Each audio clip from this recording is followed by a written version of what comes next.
On June 13, 2025, everything changed. Israel launched a surprise strike deep inside Iran, targeting nuclear sites, killing top scientists. Within hours, Iran fired over 150 missiles at Tel Aviv. But what if I told you? This war didn't start in 2025. It started 45 years ago, in secret, and what's happening now is just the beginning. Stay with me, because by the end of this video, you'll understand why the next missile might not stop in the Middle East. But first, let's know who they are, Hezbollah and trans other militias fighting Israel. Who is Israel in this war, more than just a country? Who supports Israel and why? Israel doesn't rely solely on a conventional military. It's a small country in population, but it possesses one of the most powerful security, military, and technological machines in the world. The Israeli Defense Forces, IDF. What is it? The IDF is Israel's military, and it includes ground forces, infantry tanks, air force, world-class Navy cyber and intelligence units. Key capabilities: one of the most advanced air forces in the world, F-35's precision missiles. Mastery in urban warfare and anti-missile defense. Special operations units like Sayeret Matkal, elite commandos. Shayatet 13, naval commandos. Unit 8200, cyber intelligence. Nuclear arsenal, unofficial. Israel is widely believed to have nuclear weapons, 80 to 200 warheads. Never confirmed officially, but everyone knows. The option is there. Mossad, Israel's shadow hand. What is Mossad? Israel's foreign intelligence agency, like the CIA or MI6, but more secretive and surgical. Known for assassinations, kidnapping enemies abroad, infiltrating hostile regimes. Famous operations: killing Iranian nuclear scientists 2007-2020, smuggling nuclear documents out of Tehran 2018, alleged sabotage of Iranian facilities via remote bombs or cyber attacks. If something explodes in Iran and no one claims it, it might still be Mossad, the Iron Dome and multi-layered missile defense. What is Iron Dome? A missile defense system that intercepts short-range rockets in mid-air, saves hundreds of lives during wars with Gaza and Lebanon. Other systems: David's Sling for mid-range missiles, Arrow 3 for long-range ballistic threats, like from Iran. Israel is one of the only countries with a multi-layered missile defense shield. And in 2025, it's being tested like never before. Cyber power and AI warfare. Israel is a cyber superpower, allegedly partnered with the US to create Stuxnet, the virus that hit Iran's nuclear program in 2010. Today, Israel uses AI to track missile launches, identify targets from satellite feeds, predict enemy movement. The strategy: hit first, hit hard. Israel's doctrine is built on preemptive strikes. Hit the enemy before they hit you. Deterrence: make the cost of attacking Israel too high. Intelligence dominance: always know what the enemy is doing. So in 2025, when Iran got close to a nuclear weapon, Israel didn't wait. It attacked first. Who supports Israel and why? While Iran relies on proxy militias and covert warfare, Israel stands with some of the most powerful allies on earth. Let's break them down. The United States, Israel's main ally. Military support. The US gives $3.8 billion annually in military aid to Israel. Supplies Israel with advanced weapons, F-35 stealth fighters, precision-guided bombs, Apache helicopters. Missile defense systems joint projects. Iron Dome was co-developed with US funding. The US also helps fund David's Sling and Arrow systems. Intelligence sharing. The two countries have deep intelligence cooperation. US satellites, NSA and CIA help track threats to Israel in real time. Political backing. In the United Nations, the US often vetoes resolutions critical of Israel. US presidents, regardless of party, often say, Israel has the right to defend itself. In the 2025 war, the US has already sent 2 aircraft carriers to the region. President warned Iran, if Israel is attacked, America will respond. European support, conditional but real who supports. Countries like Germany, France, UK and Italy often support Israel diplomatically, but with limits. Many European nations oppose settlement expansions in the West Bank. Still, they support Israel's right to defend itself against Iran and Hezbollah. Military links. Germany delivered Dolphin-class submarines to Israel, capable of carrying nuclear weapons. India, quiet ally, strategic friend. Israel is one of India's top arms suppliers. The two cooperate on cyber defense drones, intelligence against Islamic terror groups.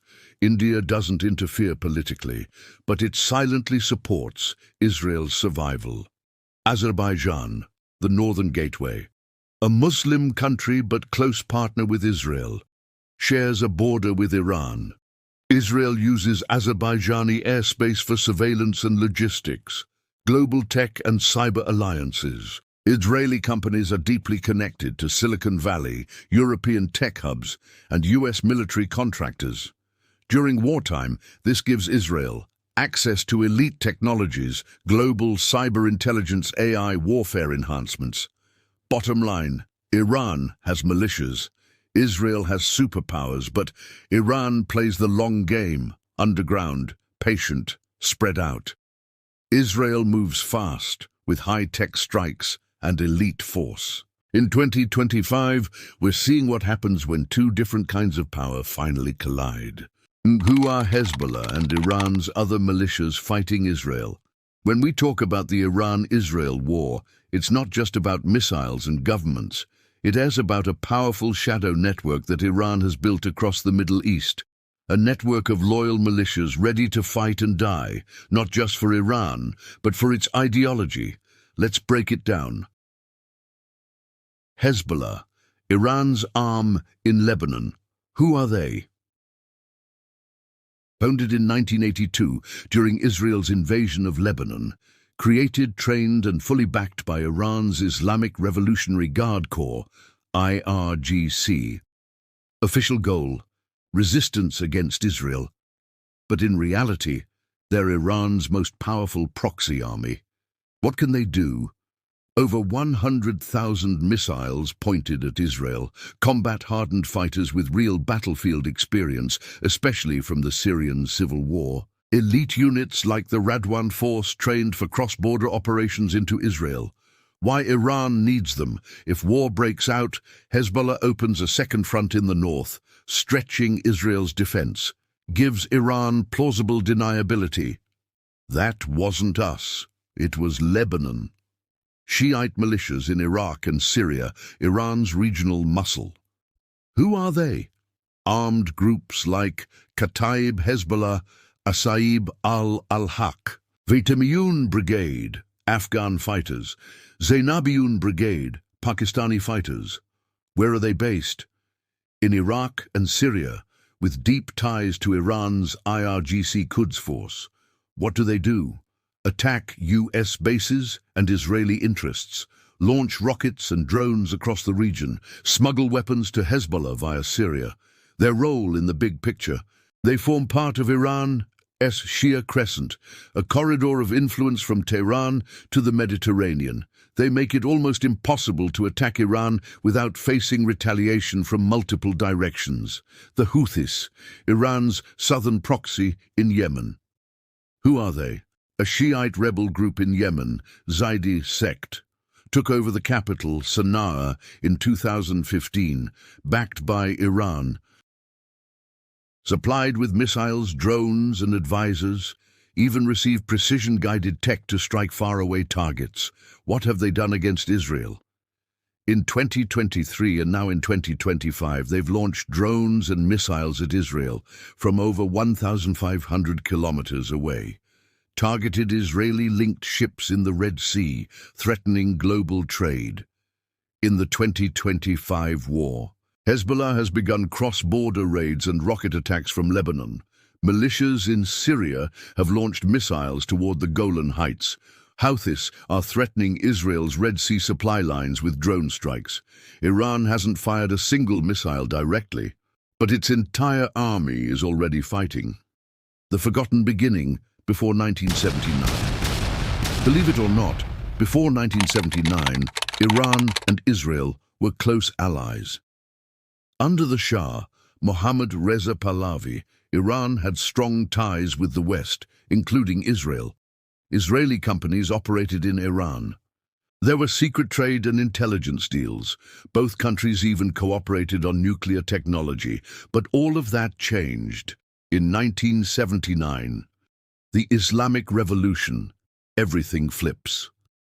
In 1979, Ayatollah Khomeini led the Islamic Revolution that overthrew the Shah. Iran transformed into an Islamic republic, and the new regime made it clear the US was the great Satan. Israel was the cancerous tumor. Iran vowed to support Palestinian resistance. From here, the ideological war began, a Shiite theocracy versus a Jewish state. The hatred was no longer hidden. It was policy, Iran's nuclear ambitions, Israel's red line. In the 1990s, Iran started building its nuclear program. Tehran claimed it was peaceful, but Israel and the West believed otherwise. Israel feared that a nuclear-armed Iran would pose an existential threat. Between 2000 and 2012, Iranian nuclear scientists were assassinated in broad daylight. In 2010, the Stuxnet virus, allegedly created by Israel and the US, sabotaged Iran's centrifuges. Israel never confirmed anything, but the message was loud and clear. We will not let you build the bomb. The nuclear deal and its collapse. In 2015, Iran and world powers signed the JCPOA nuclear deal. Iran agreed to limit its nuclear activity. In return, sanctions were lifted. But in 2018, President Trump withdrew from the deal. Sanctions returned. Iran restarted uranium enrichment. Tensions soared again, and Israel cheered the US withdrawal, seeing the deal as a trap. Proxy wars. Iran strikes from the shadows. Rather than attacking Israel directly, Iran used proxies. Hezbollah in Lebanon, armed with 100,000-plus rockets. Shiite militias in Iraq and Syria. The Houthis in Yemen, attacking Israeli-linked targets via drones. Meanwhile, Israeli jets carried out weekly airstrikes in Syria, targeting Iranian bases, usually without taking official credit. This was a shadow war, building towards something bigger. The final countdown, why now? By early 2025, things escalated fast. Iran was closer than ever to developing a nuclear weapon. Netanyahu warned, "We will act with or without US approval." Then came the day, June 13, 2025. The war begins. On June 13, 2025, Israel launched Operation Rising Lion, a massive surprise airstrike. Targets: nuclear facilities, IRGC headquarters, missile sites, dozens of Iranian officials and scientists killed. The strike was quick, but deadly. And Iran hit back hard. Iran responds, True Promise 3.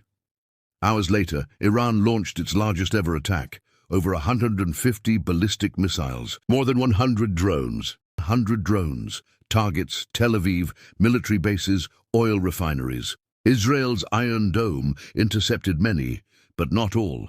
Civilians were killed, buildings destroyed, chaos in the streets. Iran named the operation True Promise 3. This was no longer a shadow war. It was full-on conflict.